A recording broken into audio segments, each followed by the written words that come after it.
on Diddy Combs, Tupac Shakur. It's a tale as old as time. The song is old as rhyme. Really? Yeah, I'm gonna break into Beauty and the Beast. So anyway, obviously Diddy has a lot of issues right now and probably will for the rest of his life.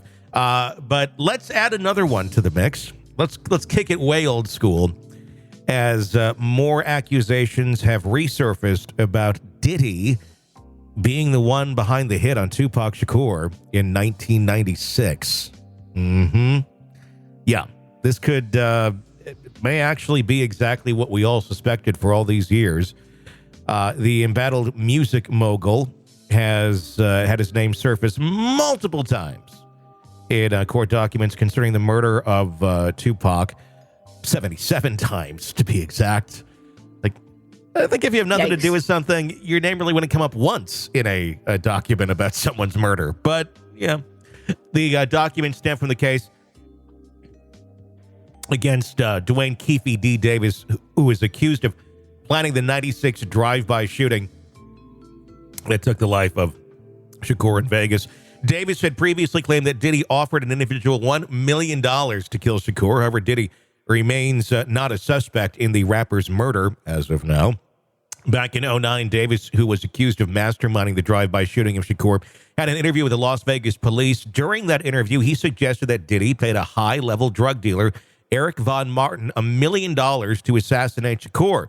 Those comments were recently cited in a filing to stop him from getting bail after his arrest last September on the charge of first-degree murder of Shakur. Shockingly, according to the Daily Mail, the documents that were filed named Diddy 77 times, most likely from Davis's continued claims that Diddy also had something to do with the murder of Tupac. Despite the serious allegations, the record label owner is still not considered a suspect, and it's unclear if that will change. However, from all indications, Davis mentioning Diddy's name appears to be the major stumbling block to getting bail, as the prosecutors argued in the filing that he should be kept in jail because he previously implicated Diddy. A transcript, which was part of the nearly 180-page long documents, revealed that the alleged reason why Diddy might have wanted Shakur murdered. In the transcript, Davis had told the authorities that Diddy offered to pay for the shooting to get back at then record executive turned convict Suge Knight. Knight was the co-founder and CEO of Death Row Records, the label which Shakur was signed to during the latter part of his career. He was also in the car with Shakur when the drive-by occurred. Puffy Combs, does he play a role in this thing? The police asked Davis during his 2009 interview for the News Chronicle. At the time, Davis replied, "Yeah, I think he did." Davis also claimed that the embattled rapper said he would give anything for Suge Knight's head because he was scared of him.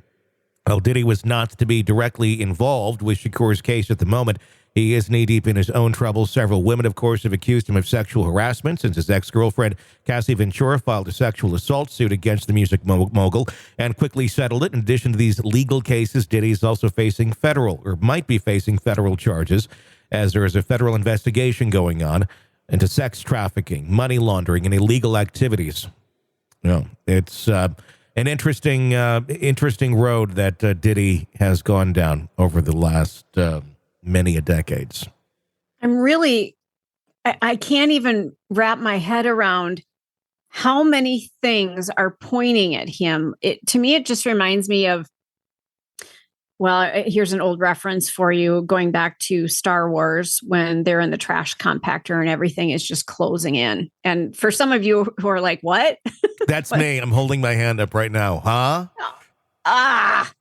Well, okay. So I'm not going to go into it, but it's a very famous scene from Star Wars where the trash compactor is closing in, and it's like every single wall is coming at them and they're just screwed. Absolutely screwed. And it looks like they're going to die. And to me, that's what I'm seeing with Diddy right now. Like every direction, there is a sword coming at him. There is. I don't know how he's going to get out of any of this. He's not. He's not. This is it. This is the end of Diddy for all intents and purposes. He will likely be behind bars for the rest of his life. Although he's not yet, in this moment, not charged with anything at this second. But when you have a federal grand jury investigating you right now, things don't tend to end well in situations like that. It's not a lot of times where it's like, well, we did the investigation and we impaneled a federal grand jury, but turns out there's nothing here. We're all good. That's not usually how that works. No, they don't do that unless they know they've got the goods. They're not going to go waste everybody's time if they don't have what they need. Exactly. He's screwed. No, completely. It's, I